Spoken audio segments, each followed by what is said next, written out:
Game development. So game டெவலப்மெண்ட்டில் first வர topic வந்து anatomy of a successful indie game.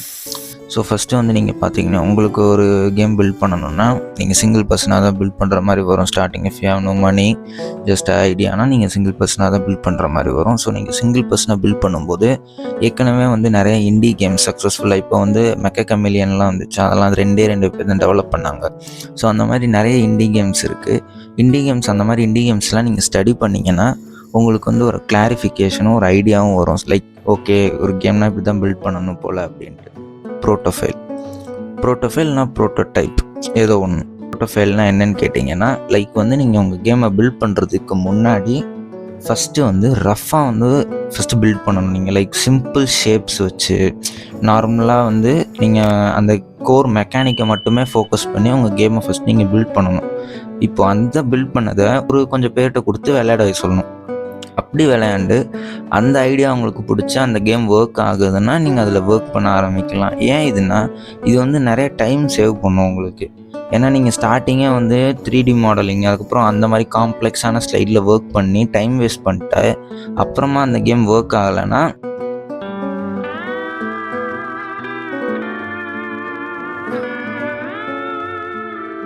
டீகன்ஸ்ட்ரக்டிங் a game. அதாவது இப்போ உங்களுக்கு எல்லாருமே வந்து ஏன் கேம் டெவலப் பண்ண ஆரம்பிச்சிருப்போம்னா நமக்கு ஒரு கேம் விளையாண்டு பிடிச்சிருக்கும். ஸோ இந்த மாதிரி நம்மளும் ஒரு கேம் டெவலப் பண்ணணும் அப்படின்னு சொல்லி தான் கேம் டெவலப் பண்ணுறது.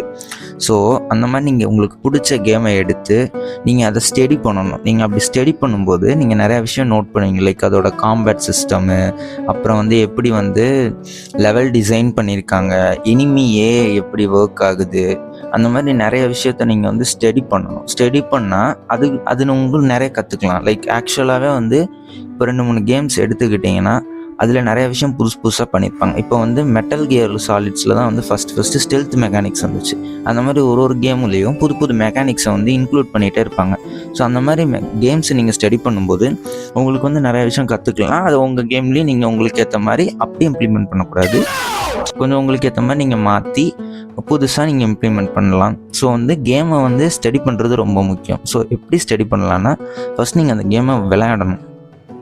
நீங்கள் அந்த கேமை விளையாண்டு ஃபுல் எக்ஸ்பீரியன்ஸ் உங்களுக்கு கிடைச்சா தான் நீங்கள் வந்து அடுத்ததை ஸ்டடி பண்ணும்போது உங்களுக்கு ஈஸியாக இருக்கும். ஸோ ஃபஸ்ட்டு வந்து அந்த கேமை ஒரு நிறைய டைம் விளையாடுங்க. 2-3 வாட்டி நிறைய டைம் விளையாண்டுருங்க கேமை. ஸோ விளையாண்டு முடிச்சதுக்கப்புறமா வந்து நீங்கள் வந்து அதை பற்றி கொஞ்சம் இன்டர்நெட்டில் சர்ச் பண்ணிங்கன்னா அதுக்குள்ளே அந்த கேம் எப்படி மேக் ஆச்சு அப்படின்றது சில வீடியோஸ் இருக்கும். ஸோ அதை வச்சும் நீங்கள் ஸ்டடி பண்ணலாம். இன்னொரு விஷயம் இருக்குது, லைக் வந்து அந்த கேமோட ஃபைல்ஸு அதெல்லாம் வந்து நீங்கள் பிரேக் பண்ணி படிக்கலாம். அதுக்கு வந்து நிஞ்சா ரீப்பர் அந்த மாதிரி டூல்ஸ்லாம் இருக்குது.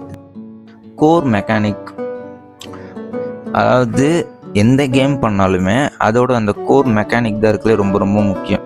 ஈவன் மாரியோவே எடுத்துக்கிட்டிங்கன்னா மாரியோ ஒரு சிம்பிளான கேம் தான். பட் அதோட கோர் மெக்கானிக் என்னென்னா ஜம்ப், ரன்னு, அதுதான் அதோட கோர் மெக்கானிக். இது இல்லாமல் அந்த கேம் பண்ண முடியாது.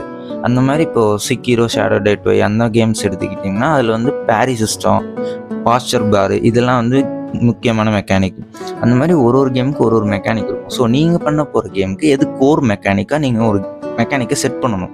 ஷூட்டர் கேமை என்ன கேம் பண்ணாலும் ஒரு கோர் மெக்கானிக்னு ஒன்று இருக்கும். அந்த கோர் மெக்கானிக்கில் நீங்கள் ஸ்ட்ராங்காக இருந்து அதை ஃபஸ்ட்டு பில்டு பண்ணிங்கன்னா தான் அதை சுற்றி தான் மிச்ச கேமில் எல்லாமே பில்ட் ஆகும். ஏன்னா பிளேயர் வந்து ரிப்பீட்டடாக பண்ண போகிற அந்த ஒரு விஷயத்தை நீங்கள் பர்ஃபெக்டாக பண்ணிட்டீங்கன்னா மற்றது எல்லாமே ஈஸியாக வந்துடும். ஸோ கோர் மெக்கானிக் தான் ஒரு கேமுக்கு ரொம்ப ரொம்ப முக்கியம். ஏன்னா பிளேயர் ரிப்பீட்டடாக அதை பண்ணுவாங்க.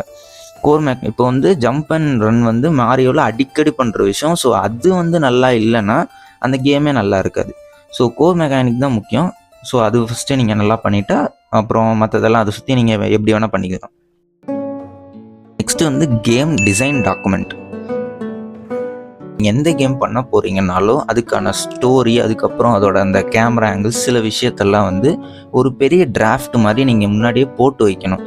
ஸோ அது எங்கே பண்ணுறது அப்படின்னு கேட்டிங்கன்னா நான் பர்சனலாக வந்து மிரோ யூஸ் பண்ணுவேன். மிரோனா ஒன்றும் இல்லை, ஒரு பெரிய ஒயிட் போர்டு, அதில் எல்லாமே நீங்கள் போட்டு வச்சுக்கலாம். மோஸ்ட்லி கேம் டிசைன் டாக்குமெண்ட் வந்து விஷுவலாக இருக்க மாதிரி வச்சுக்கோங்க.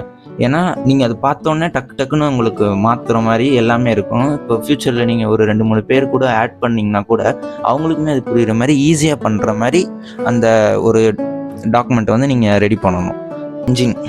இன்ஜின்னா என்னென்னு பார்த்தீங்கன்னா இன்ஜின் தான் வந்து உங்கள் கேம். அதாவது இப்போ உங்கள் கேம் வந்து ஒரு பெயிண்டிங்னு வச்சுக்கிட்டிங்கன்னா உங்கள் பெயிண்டிங்குக்கான ஃப்ரேம் ஒர்க் தான் இன்ஜின். ஸோ இந்த இன்ஜின் சூஸ் பண்ணுற மேட்ரு வந்து கொஞ்சம் வந்து காம்ப்ளிகேட்டடான மேட்ரு தான். ரொம்ப சிம்பிளான மேட்ரு நிறைய பேர் சொல்லுவாங்க, பட் கிடையாது. எந்த இன்ஜினுமே ஒரு இன்ஜினுக்கு குறைச்சலானது கிடையாது. எல்லா இன்ஜினுமே நல்ல இன்ஜின் தான். எந்த இன்ஜின் உங்களுக்கு பர்ஃபெக்டாக சூட் ஆகுது, உங்களுக்கு எது லேர்ன் பண்ண ஈஸியாக இருக்கோ அந்த இன்ஜினில் நீங்கள் எடுத்து ஒர்க் பண்ணலாம். அதே மாதிரி ஒரு இன்ஜினுக்கும் ஒரு லாங்குவேஜ் இருக்கும், அதையும் நீங்கள் மறந்துடக்கூடாது. அந்த லாங்குவேஜும் நீங்கள் கற்றுக்கிற மாதிரி தான் வரும். இப்போ வந்து யூனிட்டியில் பார்த்தீங்கன்னா C# யூஸ் பண்ணணும். அதே மாதிரி அன்ரியலில் பார்த்தீங்கன்னா C++, கோடாட்டில் வந்து GD ஸ்கிரிப்ட் மாதிரி இருக்கும். GD ஸ்கிரிப்ட் வந்து சிமிலர் டு பைத்தான் அந்த மாதிரி தான் இருக்கும், ஈஸியாக தான் இருக்கும். Asset reuse.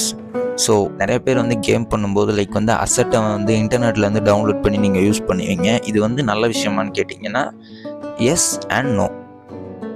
நீங்கள் ஒரு ஆர்ட் ஸ்டைலும் உங்கள் கேமுக்கு யூனிக்காக ஒன்று இருக்கும். இப்போ எக்ஸாம்பிளுக்கு வந்து ஷீஃபு எடுத்துக்கோங்க. ஷீஃபு ஒரு விதமான ஆர்ட் ஸ்டைல், ஹேலோ நைட் ஒரு விதமான ஆர்ட் ஸ்டைல். அந்த மாதிரி எல்லாமே வேறு வேறு ஆர்ட் ஸ்டைலில் ஒரு கேமுக்கு ஒரு யூனிக் ஆர்ட் ஸ்டைலில் உங்கள் இருக்கும். நீங்கள் தேடுற அசட் வந்து உங்களுக்கு கிடைக்குமானா எஸ் கிடைக்கும், பட் அது உங்கள் இதுக்குள்ளே மேட்ச் ஆகுமானா மேட்ச் ஆகுது, அப்படியே தனியாக துண்டாக தெரியும். ஸோ வந்து அசட்டை வந்து நீங்களே உங்களை ஓனாக மேக் பண்ணுறது தான் வந்து பெஸ்ட்டு. இப்போ 2 ஸ்டார்ஸ் யூடியூபர்னு ஒருத்தர் இருக்குது. அவர் வந்து சோச்சோ சார்லின்னு ஒரு கேம் வந்து ரிலீஸ் பண்ணார். அது வந்து ஒரு ட்ரெயின் சேசிங் அந்த மாதிரி ஒரு ஹாரர் கேம் அது. அதில் வந்து அசட்டை வந்து அழகாக ரீயூஸ் பண்ணியிருப்பாங்க. வந்து நீங்கள் வந்து அசட் மேக் பண்ணுறதுனா இப்போ ஒரு பாக்ஸ் மேக் பண்ணுறீங்கன்னா பாக்ஸ் மட்டும் மேக் பண்ணக்கூடாது, அந்த பாக்ஸே வந்து நீங்கள் ரீயூஸ் பண்ணணும். நிறைய இடத்துல அதே கேமில் டெக்ஸ்சர்ஸை மட்டும் கொஞ்சம் மாற்றி அந்த மாதிரி நீங்கள் ரீயூஸ் பண்ணும்போது உங்களுக்கு வந்து உங்களுக்கு ஏற்ற மாதிரி எல்லாமே கிடைக்கும். அதே மாதிரி ரொம்ப காம்ப்ளெக்ஸாக டைம் வேஸ்ட்டாக ஆகாது. ஸோ அசட்டை வந்து ரீயூஸ் பண்ணுறது ஒரு நல்ல விஷயந்தான். நிறையா பெரிய AAA கேம்ஸே வந்து அசட் ரீயூஸ் பண்ணுவாங்க, சில டெக்ஸ்சர்ஸும் சில விஷயத்தை மட்டும் மாற்றி. ஸோ இந்த வீடியோக்கு அவ்வளோதான். ஸோ அடுத்த வீடியோவில் வந்து எப்படி இதெல்லாம் பண்ணுறது அப்படின்னு நான் வந்து சொல்கிறேன். ஸோ உங்களை அடுத்த வீடியோவில் பார்க்குறேன். தேங்க்யூ, பாய் பாய்.